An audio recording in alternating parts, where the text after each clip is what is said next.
Hola, buenos días. Mi nombre es Oscar Vargas Pinto, estudiante de la CUN del área de Estadística e Inferencial, presentando la K3, tablas de contingencia. ¿Qué son las tablas de contingencia? Es una herramienta estadística que se organiza en filas y columnas para analizar y relacionar dos o más variables categóricas. Decimos que son representaciones visuales que nos permiten entender y resumir unos datos categóricos. ¿Cómo se elabora? Se construye posteriormente a clasificar y tabular unos datos según las categorías eh, o variables que se realicen. Se hacen en celdas o columnas y representan una frecuencia que se realiza en una de estas categorías, ¿no?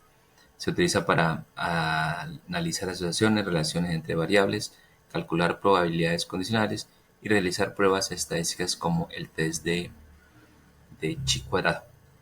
Este test de chi cuadrado o de Pearson es una prueba o una comprobación de una hipótesis eh, de acuerdo a una variable categórica en una escala, ¿no? Una escala de medidas que, como decirlo, se hace en forma bidimensional, es decir, en filas y columnas.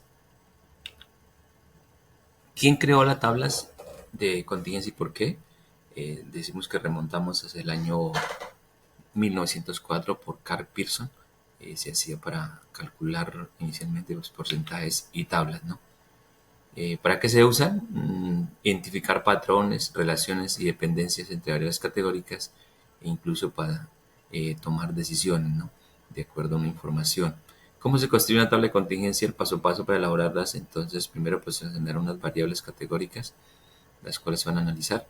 Enumerar las categorías de las variables en filas y las otras variables en las columnas. Se llena la tabla con la frecuencia conjunta de las categorías y opcionalmente se dice que se incluye los totales y porcentajes actualmente, ¿no? El coeficiente de contingencia o el coeficiente de contingencia de Pearson expresa la densidad de relaciones entre variables cualitativas. Aquí vamos a ver, es un ejemplo ya como tal, con datos pues imaginarios de cómo se construye una tabla de contingencia. Entonces, este es un ejemplo de estado civil y sexo de los encuestados. Entonces, tenemos en una tabla eh, eh, estado civil, soltero, casado, divorciado total, y ya la población masculina o femenina, ¿no?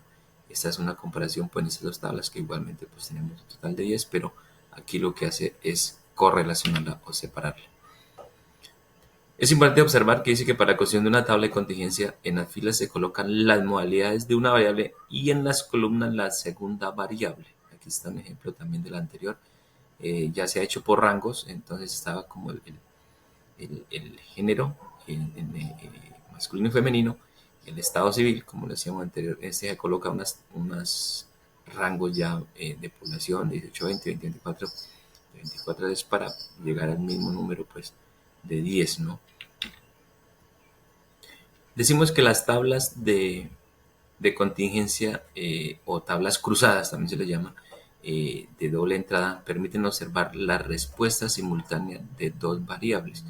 En este caso, como vimos anteriormente en el ejemplo, entonces género, estado civil, masculino y femenino, y junto con esta tabla, ¿no? Aquí podemos hacer pues ejemplos en dos tablas diferentes con datos nuevos. Un ejercicio propuesto, un ejercicio más práctico, entonces tenemos que una serie de datos de edades diferentes, ¿no? Una serie de datos igualmente en este sexo puede estar al azar masculino y femenino, y ya el género como tal se ubica masculino o femenino, y ya pues los rangos que ubicamos de estas edades las trajimos desde los 18, que pues valor mínimo, hasta los 36, ¿no? Lo ubicamos en rangos y podemos responder a preguntas como ¿cuál es el porcentaje de hombres entre 24 y 27 años?